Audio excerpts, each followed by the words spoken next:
Tamil cinema நேயர்களுக்கு என்னுடைய அன்பு வணக்கம்.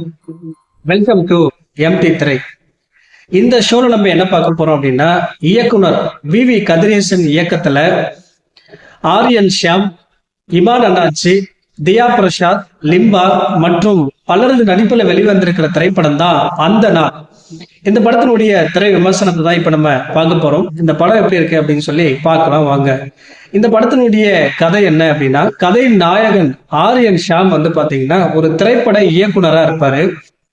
இந்த இயக்குனருடைய குழு என்ன பண்ணுவாங்க அப்படின்னா, ஒரு ஸ்டோரி டிஸ்கஷனுக்காக ஒரு பங்களாவுக்கு போவாங்க. அந்த பங்களாவில் சில அமானுஷ்யமான விஷயங்கள் நடக்கும். தொடர்ந்து அமானுஷ்யமான விஷயங்கள் நடக்கிறதுனால அந்த குழு பயமுறுத்தப்படுவாங்க. அங்கிருந்து வெளியேறணும் அப்படின்னு நினைக்கும் போது அந்த பங்களாவை விட்டு அவங்களால வெளியேற முடியாது.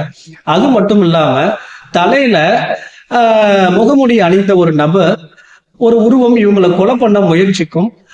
அதனுடைய பின்னணி என்ன, பிறகு என்ன நடக்குது அப்படிங்கிற விஷயத்த திகில் கலந்த திரைக்கதையா சொல்லக்கூடிய படம் தான் அந்த நாள். இந்த படத்துல நான் லைக் பண்ண விஷயம் என்ன அப்படின்னா, படத்தினுடைய கதாநாயகன் ஆரியன் ஷியாம் அவருடைய முதல் படம் இது. எந்த விதமான பயமுறுத்துதலோ இல்ல எந்த விதமான பதட்டமோ இல்லாம ரொம்ப ஒரு சிறப்பான நடிப்பை வெளிப்படுத்தியிருக்காரு அப்படின்னு தான் சொல்லணும். அது மட்டும் இல்லாம அவருடைய வெவ்வேறான குணாதிசயங்களை அவர் சிறப்பாகவே வெளிப்படுத்தியிருக்காரு. குறிப்பா ஆக்ஷன் மற்றும் நடன காட்சிகளுக்கு ஒரு சிறப்பான தோற்றம் கொண்டவரா இருக்காரு.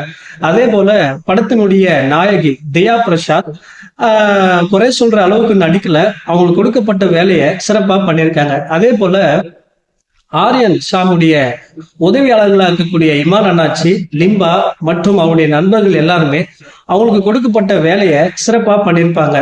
இந்த படத்தினுடைய ஆரம்பத்திலேயே ஒரு நரபலி கொடுக்குற மாதிரி ஒரு காட்சி இருக்கும். அந்த காட்சியை பார்க்கும்போது இந்த படத்தினுடைய ஒளிப்பதிவு எவ்வளவு சிறப்பா வந்திருக்கு அப்படிங்கிறது நமக்கு தெளிவாவே புரியும்.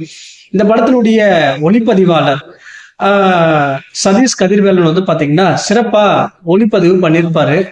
மற்றும் இந்த படத்தினுடைய பின்னணி இசையுமே பாத்தீங்கன்னா ரொம்ப சிறப்பா வந்திருக்கும். இந்த படத்தை ஆரியன் ஷியாம் மற்றும் இயக்குனர் வி கதிர்வேலன் பாத்தீங்கன்னா இணைந்துதான் திரைக்கதையை அமைச்சிருப்பாங்க. திரைக்கதையில இருந்த அந்த திகிலும் சுவாரஸ்யமும் அப்படியே திரைப்படமா கொண்டு வந்திருக்காங்களா அப்படின்னு நீங்க பாத்தீங்க அப்படின்னா கொஞ்சம் சுவாரஸ்யம் குறைஞ்ச மாதிரி தான் இருக்கு.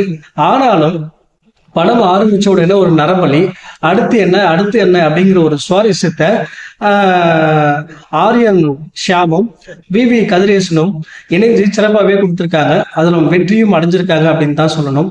இந்த படத்துக்கு நான் கொடுக்குற ரேட்டிங் 5 to 3.5. அடுத்த விமர்சனத்துல சந்திக்கலாம். நன்றி, வணக்கம்.